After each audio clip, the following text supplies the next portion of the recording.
No Need for Words, Part 3, after the show. You open a door carrying a considerable amount of weight on your back. Taking the key used for unlocking said door out of the keyhole, you push it open enough to let in your most precious cargo.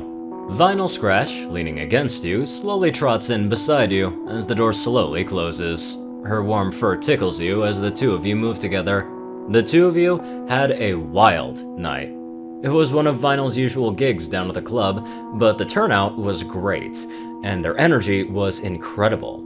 Not as incredible as Vinyl Scratch, though.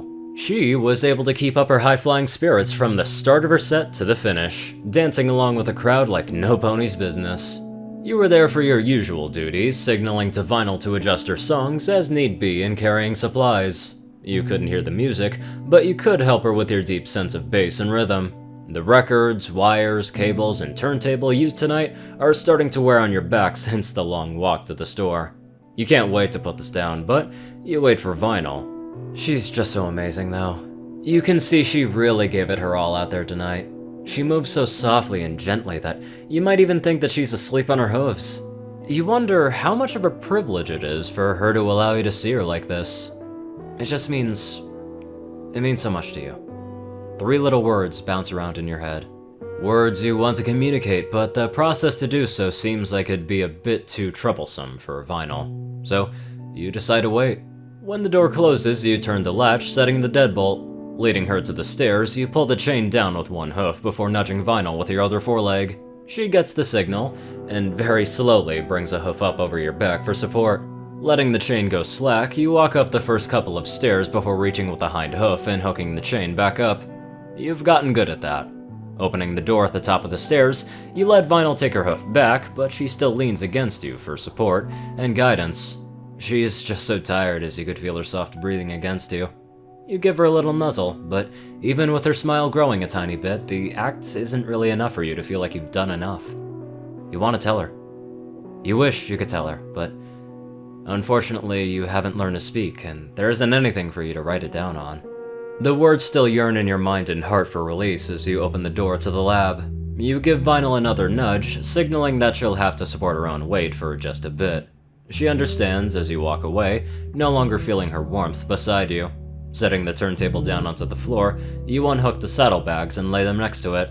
The protective cases in the bag should protect the records until Vinyl can put them back in the morning. She has a system for it that you couldn't quite figure out. Leaning against Vinyl again causes her to shift her weight back onto you. You exit the lab and turn towards a different door, this time the carpet under your hooves going to tile. Walking into the bathroom, you turn to Vinyl and very slowly and carefully take off her signature purple shades.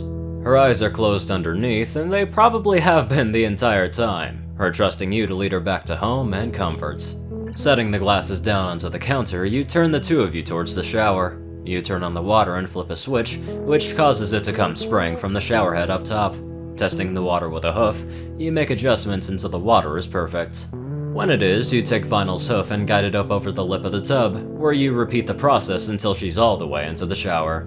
She then sits down, letting the water wash all over her as you climb in as well, pulling the curtain closed. Steam already begins to fill the small bathroom as you reach over Vinyl to splash and wet yourself with shower water. While Vinyl had definitely been the most crazy tonight, that didn't necessarily mean that you weren't in need of a cleaning too.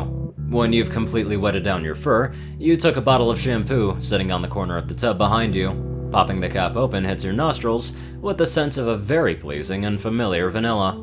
You had never asked, but you know that this is Vinyl's favorite kind. Hoping that she won't mind, you squeeze out a small hoofle and start to rub it all over yourself. It had a very fine lather that easily spreads over your mane and coat. You let it sit as you turn your attention back to your shower mate. Squeezing out another small amount, you set the bottle down and rub the goo between your hooves, before starting to rub it into her mane, getting it all clean. Then you start on her back, going much slower than how you lathered yourself. You work the shampoo around in circles, going down as far as you were comfortable with. Reaching around, you apply some lather to her chest, her hind knees down to her hooves, and then her forelegs. Although your touch is gentle, she still sways from side to side slightly as you push and work the lather around.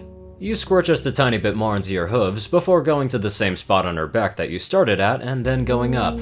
Working the lather up around her neck, you keep moving your hooves around there, gently massaging her shoulders. You can feel her muscles are absolutely exhausted from tonight's activities. As you continue your massage, you look to Vinyl's face. Her eyes are still closed, but her mouth is open in a big smile as you can see her breathing in more deeply. You wonder if she's saying something, but you dismiss the thought. Her face is just so adorable. It's almost like the expression that she wore at the club, playing for all those ponies. An expression that only her passion could bring out. Her passion, and you. You feel your chest thumping again as the words want to escape. You wish. You really wish you could just say it to her, whisper it, yell it from the rooftops, anything. For one night. This night, please, Celestia, give you the ability to tell her what she means to you. You reach your hooves around her again and hold her tightly. Her soapy mane rubs against your cheek as she lets herself be pulled back into you. The two of you sit together under the downpour of water until all the shampoo on either of you has been washed down to the drain. Giving her one final squeeze in your hug, you reach out with a hoof to shut off the water. As the last few drops fall, the steam persists in the room as you pull back the curtain. You lead Vinyl out of the tub, being extra careful with the wet and slippery tub floor this time. When both of you are out, she sits down on the green bath mat in front of the tub as you take a white towel off the rack on the wall. Putting the towel over your head, you carefully wipe down her mane to dry it without putting any painful tangles in it. When you pull the towel back, her electric blue mane sits neatly flat down her neck and over her shoulders. Surely this too was a very rare sighting of Vinyl that you can't help but smile at. Carefully taking the towel again, you rub off most of her coat of moisture before giving yourself a quick dry and shake. You then toss the towel into a small wicker hamper by the sink. Picking up her shades off the counter again, you nudge Vinyl to signal her to lean against you once more. Clicking off the light, you two leave the bathroom and head towards your final destination. Opening the door to her bedroom, you see that the condition of it still hasn't improved much since you started working with her, crumpled paper still littering the floor all around. Your breath catches in your throat as you realize that this is your last opportunity to say something tonight. However, turning to Vinyl, she's at the point where you could see her head start to dip down already, almost ready to collapse on her hooves altogether. You don't think that you could ask her to spare the physical or even mental energy at the moment. For now, you lead her over to her bed and pull up the blue blanket before letting her crawl in. She settles down immediately with her head sinking into the pillow. Her chest rises and falls, showing that she took in and then released a great amount of air. She still has a hoof wrapped around your foreleg as you sit beside her, and enjoy the last of her company that you could tonight. Your own bed back home was calling, as Vinyl's previous action also made you feel the need to breathe out greatly. You wait for a moment, simply admiring her sleeping form. Her grip around you grows weaker and weaker, and eventually her hoof drops lifelessly, signaling that she's now peacefully in the land of slumber. Carefully, you scoot her hoof back onto the mattress with her and pull the blanket up over her shoulders. Taking a step back away from the bed, you notice something on the nightstand. It was a notebook, open to a fresh page with a pen sitting next to it. You look to Vinyl, and then the notebook again before picking up the pen in your mouth. You jot down a note, finally releasing the words that you've been cursed to keep inside all this time. You know that you won't be around when she reads it, but as long as she sees it, it doesn't matter. You smile as you finish, turning the notebook ever so slightly as to catch her eye in the morning. Before you leave, you carefully step back towards her to plant a light kiss on her forehead. You smell the scent of her vanilla shampoo one last time. She stirs lightly, making you worry for a moment that you might have woken her, but she settles right back down. Sighing with relief, you slowly turn away, carefully stepping over the crumpled notes, and close the door behind you. Birds chirp with Celestia's sun as Vinyl sits up with a big stretch and a loud yawn. Smacking her lips a couple of times, she scratches her chest before turning to the side, allowing her hind legs to dangle off the side of the bed. Oh man, that night was incredible. The place was rocking, the crowd was pumped, and of course she had her favorite pony with her the entire time. Although she still feels a little sore from how much she danced to her own music.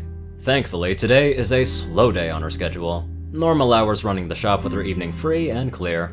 A little beat research with her aforementioned favorite pony, and perhaps a nice little dinner out with him. She did just make quite a few bits last night, so she'll have to deposit the check sometime today though. It's probably where he left the rest of her stuff. She smiles a little more when she thinks about him. Nothing keeps that pony down. Not even his disability. He's seriously such an awesome pony. He's so brave to face every day with a smile, and so cool to be able to help me during gigs, and then take me back home. What did I ever do before him? Breathing out one last yawn through her nose, she notices something on the nightstand. A notebook with something written in it. He must have left her a message before he left. She shakes her head and readies her magic to lift it up to her. Her eyes go over the words. Her eyes go over the words again. Her eyes go over the words a third and a fourth time. As she reads them more, they start to get blurry. She blinks her eyes to fight back the moisture as a hoof instinctively reaches up towards her ever-growing smile. You're amazing, Vinyl Scratch. I love you so much.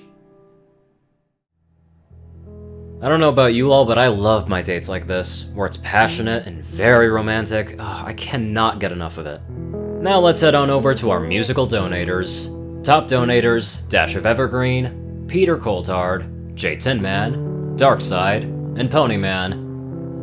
CourierCruz CI, Delta Omega, Strix, RuneSiphon9852, dospo, Ryanny Dragonwolf, Secret Moon, Tallrascha, The Toilet Snake, Sword Brethren Mordred, Cerberus, Starlight Glimmer, Squiddy Boy, David D. Sanchez, Soul Dragon, Gaggy, Trey, Shadow Drake, Joe Piercy, Alex F., Rainbow Dash, TLK Anderson, John Becker, and Leon Reynolds. Thank you all so much for watching this video. Live life to the fullest, and go on and listen to some music.